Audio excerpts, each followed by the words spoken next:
श्री कृष्णा, राधे राधे। श्री हरिदास। स्वागत है आप सभी का श्री कृष्णाय वासुदेवाय हरि परमात्मने प्रणत क्लेश नाशाय गोविंदाय नमो नमः। आज हम माघ मास मातम्मी के 21वें अध्याय का श्रवण करेंगे। लोमश ऋषि कहने लगे कि पूर्व काल में अवंती देश में वीरसेन नाम का एक राजा था। उसने नर्मदा नदी के किनारे राजसूय यज्ञ किया और अश्वमेघ यज्ञ भी किए, जिनके खंभे सोने के बनाए गए। ब्राह्मणों को अन्न का बहुत सा दान किया और बहुत सी गायें, सुंदर वस्त्र और सोने के आभूषण दान किए गए।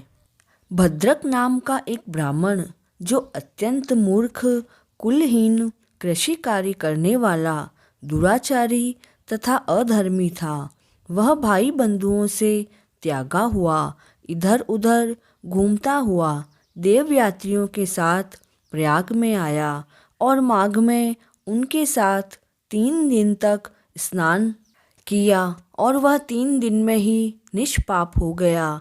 फिर वह अपने घर गया। उसने ब्राह्मण और राजा दोनों को बराबर इंद्रलोक में देखा। तेज, रूप, बल, स्त्री, वस्त्र और आभूषण में दोनों समान थे। राजसु यज्ञ करने वाला स्वर्ग के सुख भोग कर फिर से जन्म लेता है, परंतु संगम में स्नान करने वाला जन्म और मृत्यु से रहित हो जाता है। गंगा और यमुना के संगम की हवा के स्पर्श से ही बहुत सारे दुख नष्ट हो जाते हैं। किसी भी तीर्थ में किए गए पाप माघ मास में प्रयाग में स्नान करने से नाश हो जाते हैं। मैं तुम्हें पिशाच मोचन नाम का एक पुराना इतिहास कहता हूँ। इस इतिहास को यह कन्याएं और तुम्हारा पुत्र भी सुने, जिससे इन्हें स्मृति प्राप्त होगी। पुराने समय में देवद्युति नाम का बड़ा गंभीर और वेदों का पारंगत एक वैष्णव ब्राह्मण था। उसने पिशाच को निर्मुक्त किया था। वेद निधि कहने लगे कि वह कहाँ का रहने वाला, किसका पुत्र और किस पिशाच को उसने निर्मुक्त किया, आप यह सब विस्तार से सुनाएं।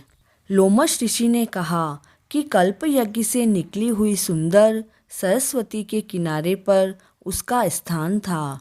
जंगल के बीच में पुण्य जल वाली सरस्वती नदी बहती थी। वह अनेक वन में अनेक प्रकार के पशु भी विचरण करते थे। उस ब्राह्मण के श्राप के भय से पवन भी बहुत सुंदर चलती थी तथा समय पर वर्षा भी होती थी और वह वन चैत्र रथ के समान था। उस जगह आश्रम में धर्मात्मा देवद्युति रहता था। उसके पिता का नाम सुमित्र था और वह लक्ष्मी के वरदान से उत्पन्न हुआ था।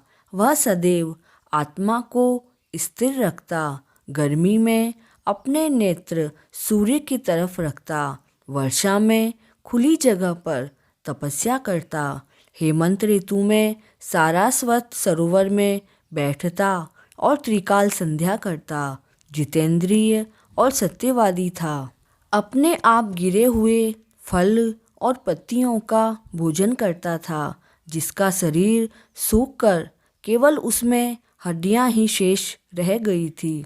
इस प्रकार उसको तप करते हुए वहाँ पर हजारों वर्ष बीत गए।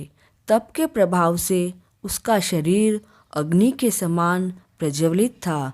विष्णु की प्रसन्नता से ही वह सब कर्म करता। दधीची ऋषि के वरदान से ही वह श्रेष्ठ वैष्णव हुआ था। एक बार उस ब्राह्मण ने वैशाख महीने की एकादशी को हरि की पूजा कर उनकी सुंदर स्तुति तथा विनती की। उसकी विनती को सुनकर भगवान उसी समय गरुड़ पर चढ़कर उसके पास आए।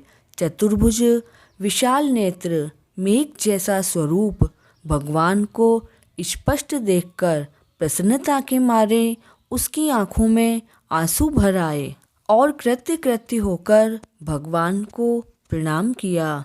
उसने अपने शरीर को भी याद नहीं रखा और भगवान ने कहा, हे देवद्युति, मैं जानता हूँ कि तुम मेरे परम भक्त हो।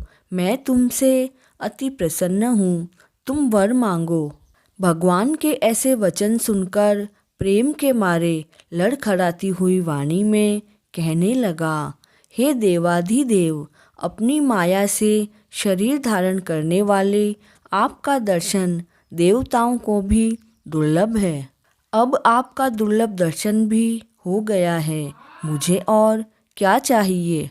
मैं सदैव आपकी भक्ति में लगा रहूं। भगवान उसके वचन सुनकर कहने लगे कि ऐसा ही होगा।